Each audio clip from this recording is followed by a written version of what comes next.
రవీంద్ర భారతిలో శ్రీ క్రోధినామ ఉగాది వేడుకలు ఘనంగా జరిగాయి. ఈ కార్యక్రమంలో మంత్రి జూపల్లి కృష్ణారావు, సిఎస్ శాంతికుమారి పాల్గొన్నారు. ఈ సందర్భంగా వారు మాట్లాడుతూ శ్రీ క్రోధినామ సంవత్సరం అంటే ఆందోళన చెందాల్సిన అవసరం లేదన్నారు.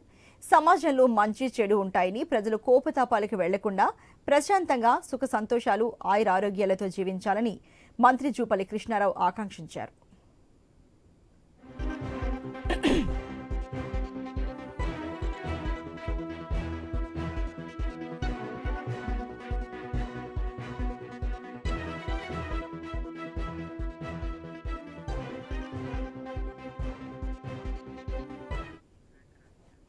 రవీంద్ర భారతిలో శ్రీ క్రోధినామ ఉగాది వేడుకలు ఘనంగా జరిగాయి. ఈ కార్యక్రమంలో మంత్రి జూపల్లి కృష్ణారావు, సిఎస్ శాంతికుమారి పాల్గొన్నారు.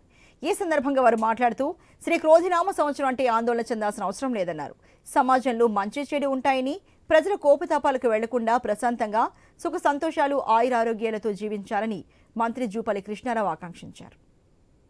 క్రోధినామ సంవత్సర సందర్భంగా రాష్ట్ర ప్రధానికానికందరూ కూడా మరొకసారి తెలుగు సంవత్సరాన్ని మొదటి పండుగ ఉగాది శుభాకాంక్షలు తెలియజేస్తూ, ఈ ఉగాది పురస్కరించుకొని మీ అందరి జీవితాల్లో వెలుగులు నిండాలని, మీ పిల్లల భవిష్యత్తు బంగారు భవిష్యత్తు కావాలని, ధర్మం 4 పాదాల నడవాలని చెప్పని, తెలంగాణ రాష్ట్రమే యావత్ భారతదేశానికి దిక్సూచి కావాలని అందరం కలిసి సాగుదాం.